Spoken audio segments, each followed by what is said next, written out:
자, 오늘 본문은 어제 우리가 묵상한 본문의 마지막 구절만 다시 한번 읽겠습니다. 창세기 25장 34절입니다. 야곱이 떡과 팥죽을 에서에게 주매 에서가 먹으며 마시고 일어나 갔으니 에서가 장자의 명분을 가볍게 여김이었더라. 자, 우리는 어제 에서가 영적인 축복인 장자의 명분을 가볍게 여긴 것에 대해서 그것이 무슨 의미인지를 묵상했어요. 진짜 장자권의 거래가 일어났다는 것을 말하려는 게 아니에요. 이것은 에서가 가졌던 영적인 축복에 대해서 그의 태도, 별로 중요시지 않는 가볍게 여긴 육적이고 자연적이고 자기가 이미 누리는 것들만 중요한 줄 알고 또 배고픔과 그 팥죽의 그것을 다 그게 뭐가 중요해? 라는 이 태도를 성경이 지적한다라고 그랬습니다. 또 오늘은 이 본문과 우리가 앞으로 이제 본문들을 더 보게 됨으로써 보는 장자권을 가볍게 여긴 또 다른 측면을 이제 묵상해 보고자 합니다. 자, 장자권을 가볍게 여긴 또 한 사람이 있었어요. 그게 에서가 아니라 또 누구였을까요? 그것은 바로 야곱이었다는 겁니다. 예. 야곱이 장자권을 소중히 여겨서 수단 방법을 가리지 않고 형으로부터 쟁취하려고 하는 그 갈급함.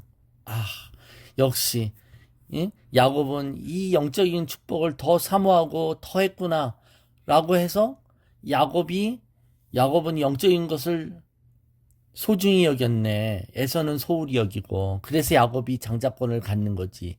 이런 식으로 해석하면 성경이 말하는 걸 정말 180도로 반대로 여기는 거라는 거예요. 이 야곱을 칭찬하려는 게 아닌 거예요, 여러분.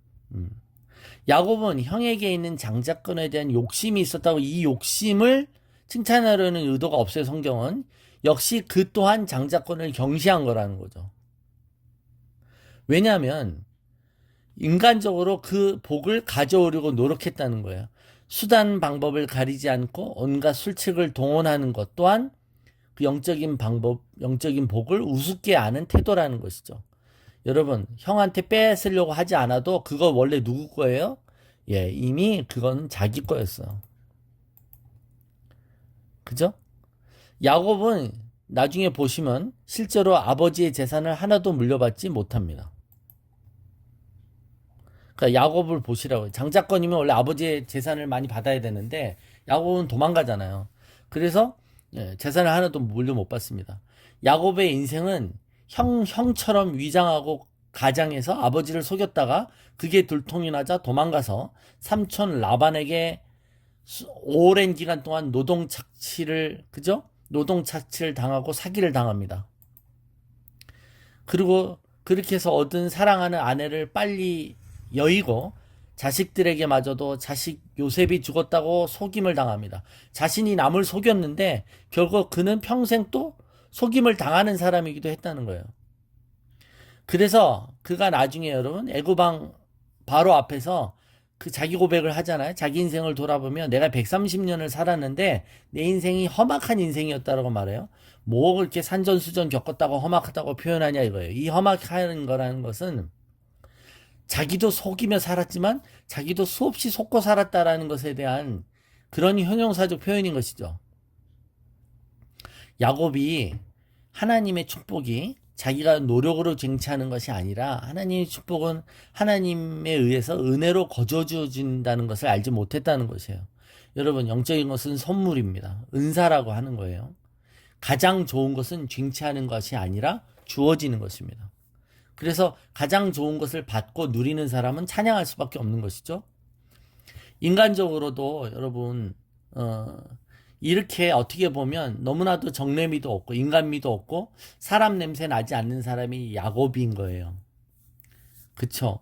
우리가 에서와 야곱을 두고 비교해보면 비교해볼수록 야곱은 상종하기 싫은 스타일이 맞다니까요. 교활하고 꿍꿍이가 뭐가 있는지 저 사람 속내가 뭐가 있는지 알 수 없는 사람, 가까이 하고 싶지 않은 사람.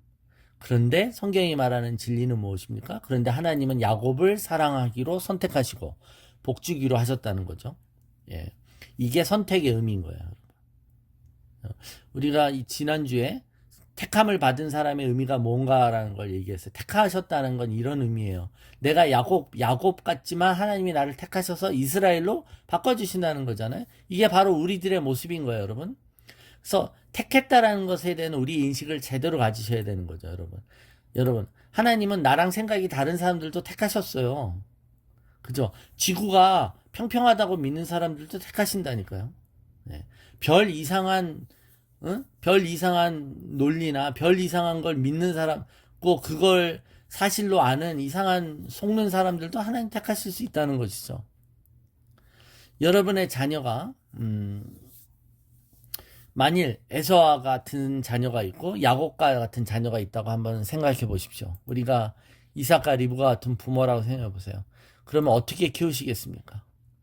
만일 에서와 같은 자식이 있다면 에서가 너무 잘났으니까, 너무 남성미가 철철 넘치고 비즈니스도 잘하고 세상에 인기가 있으니까 그런 자녀에게는 네가 가진 육신적인 것들을 너무 의지하지 않도록 경고할 것입니다. 그죠?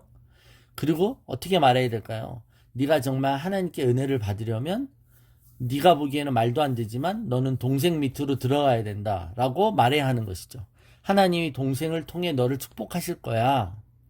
그죠? 너에게는 복이 없다는 게 아니란다라고 하며 동생을 통해 복을 주시기로 하셨다는 하나님의 뜻을 얘기해야 되는 것입니다. 또 야곱에게는 어떻게 말해야 될까요? 야곱아, 하나님이 이미 너를 복 주기로 하셨단다라는 확신을 심어주는 거예요. 얘가 이제 불안하니까 자꾸 그걸 자기가 스스로 쟁취하려고 하는 것이죠. 자기 것으로 만들려고 형을 속이고 아버지를 속여서 아둥바둥 살려고 하는 거예요. 이렇게 안 해도 된다는 걸 얘기해 주는 것이죠. 너의 잔기로 너의 길을 만들려고 하지 말라는 거예요. 그러니까 여러분, 사람들이 자수성가란 말 좋아해요. 내가 이룬 my way, 이거 내가 이룬 나의 성취, 이런 거요. 그걸 뿌듯해 하잖아요. 그걸 사람들 앞에 이런 어떤 공든 탑처럼 사람들 앞에 자랑하고 싶은 게 인간의 어떤 이기적인 선악과인 것이죠.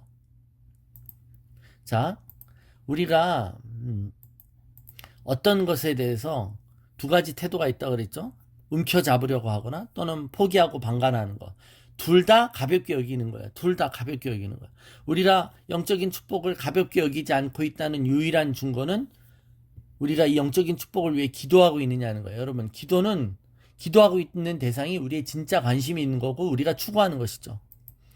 우리가 영적인 축복을 기도하고 있다는 것은 우리가 그것을 방관하고 있지 않다라는 말이기도 하고 우리 힘으로 움켜잡으려고 하는 모든 것을 내려놓게 하는 행위인 것입니다.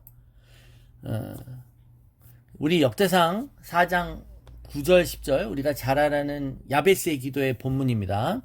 야베스는 그의 형제보다 귀중한 자라. 그의 어머니가 이름하여 이르되 야베스라 했으니 이는 내가 수고로이 낳았다 함이었더라. 야베스가 이스라엘 하나님께 아뢰어 이르되 주께서 내게 복을 주시려거든 나의 지역을 넓히시고 주의 손으로 나를 도우사 나로 환난을 벗어나 내게 근심이 없게 하옵소서 하였더니 하나님이 그가 구하는 것을 허락하셨더라. 여기 수고로이 나았다라는 표현이 있는데 기도로 나았다는 거예요.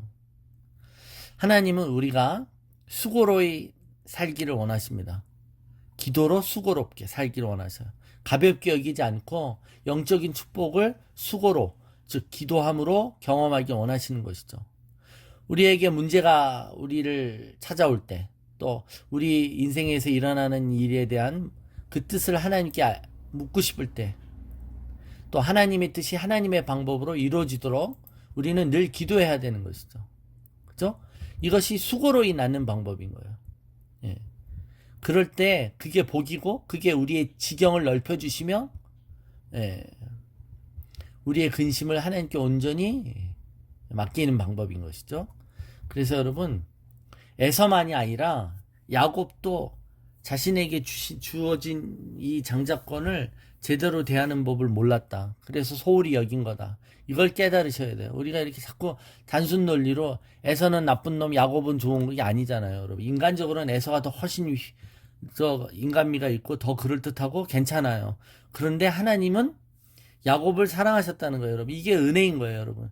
저와 여러분이 에서 같아서 야곱을 사랑하시는 하나님에 대해서 분노를 느끼십니까? 아니죠. 여러분, 우리는 어떤 면에서는 다 야곱이고 어떤 면에서는 또 에서의 모습이 있는 거예요. 그러나 하나님은 우리의 야곱과 같은 우리의 이 비열함과 이 거짓됨과 이 어설픔과 또 이 악함과 약함이 있음에도 불구하고 우리를 사랑하셨다는 것이죠. 이게 택하셨다는 거예요. 내가 야곱을 사랑했다는 거예요. 내가 야곱을 택했다는 것입니다. 오늘도 그 은혜의 대상이 우리임을 감사하며 오늘도 우리에게 부으실 이 영적인 축복들을 소홀히 여기지 않고 하나님께 기도로 간구하며 겸손히 오늘 주어진 하루를 살 수 있는 저와 여러분 되시기를 축원합니다.